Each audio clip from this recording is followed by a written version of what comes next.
This is your car, correct? Your Chevy Malibu? Yes, ma'am. Okay. So it's pretty banged up. Airbags, deployed. So he hit you on the front and back? Yes, ma'am. Well, he hit me in the front, and then I bumped into somebody behind me. Oh, and that's how you're... Okay, I got it. That makes sense. And Ms. Wright, this is the Range Rover that you rented? That is correct. All right.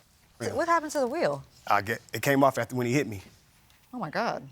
Now, how did you take this photo? After the car was hit and everything stopped, I got out the car, and then he turned to the first corner, and I just followed the scrape marks about 5 blocks down, and there it was in the mechanic shop. You followed some scrape marks? Yes. If you can see the white scrape marks right there underneath there, yeah, that's the scrape marks I followed. So tell me about that day in question. Oh, so the day, it was like a nice, sunny day, regular day out. I was coming from the gym, headed to one of my friend's house that I haven't seen in a while, and I was headed, going north on the Figueroa, and I was getting ready to turn left at the intersection, but the oncoming traffic was still coming, so I had to wait. And as the driver was coming, he kind of like hit the center divider, and that's when he put him on track to where I was at in the turning lane, hit the front of my car, scraped off, and kept going. But you somehow were able to find the driver, and so then what? When we went down Broadway, I had seen the car in the lot, and I looked to the left, to the right, and there he was with another person. It was 2 of them. Mm-hmm. So I approached the first guy, and I'm like, yo, how you doing, man? What's up, bro? You guys hit my car, you guys ran. He said it wasn't me, it was my bro, he in the store. So I went to the store. I said, he told on his brother? Yeah, it was in the store. Wow. So I said, and I'm like, yo, you hit my car down there, you ran. He was like, I didn't do nothing. I said, look, I don't know what's going on. I just need your license. That's all I need, and we good to go. I'm not giving you nothing. You're not about to punk me, this, that. One thing led to another. Now we both squaring up about to fight. So we about to fight, and then he pulled out a knife and says, oh, you guys not gonna jump me. I don't know what you think this is. And at that point, I'm trying to live, so I got up out of there. I left. Okay, so it could have gotten worse. Yeah, so I just you left the scene. Yeah. And then what did you do? I called the police and told them where the car was located because they didn't go tow it, and he told me to do a report online. I said, I already did a report. I need you to go tow the car. And he didn't. They didn't go tow the car, evidently. I called my insurance, let them know what went on, and then that was it for that day. Because if I would have got his license that day, she wouldn't even be involved. But the fact that I didn't get his license, that's why I have to go after the person who rented the car. That's when she came involved. All right, Ms. Wright, let me pull you in.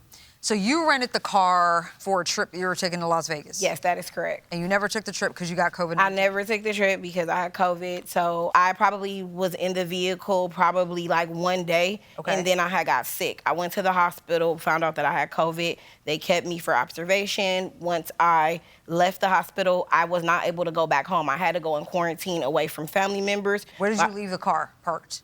At my home. At your that home? time, yes. Okay. When I went to the hospital.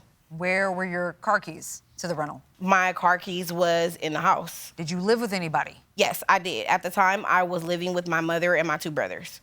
I asked everyone in the house what was going on with the car, where was the car at.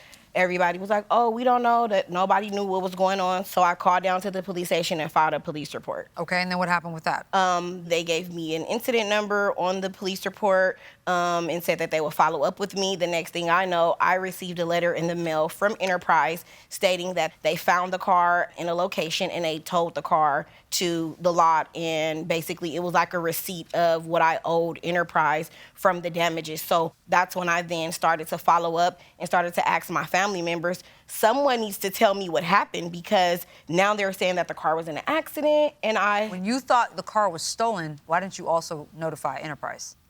Because it was a lot going on. I didn't even know how to go about it at that time. I was just like trying to figure out where the car was at that moment. You, Mr. Carter, say you found the defendant on Facebook. Yes, ma'am. And you see a photo, a group photo, and you recognize the driver in the photo with the defendant? Yes, ma'am. You believe she knows who drove this car? Yes, ma'am. Let me pull the picture up. Yeah, because I never saw the picture. He never sent me the picture. I also asked him to send me the picture. So this would be the first time you're seeing it? Yes. In evidence? Okay, yes. So turn to Plaintiff's Exhibit D, and, sir, describe the person's clothing that you all white, far left, the all white, white beanie. With the white beanie? Yes, ma'am. Okay. It says, family is everything. I love my baby. So this is family. I want to know who this person with the white beanie is to you. It's my brother. Who lives with you? Yes. Could your brother have been the person that took the car?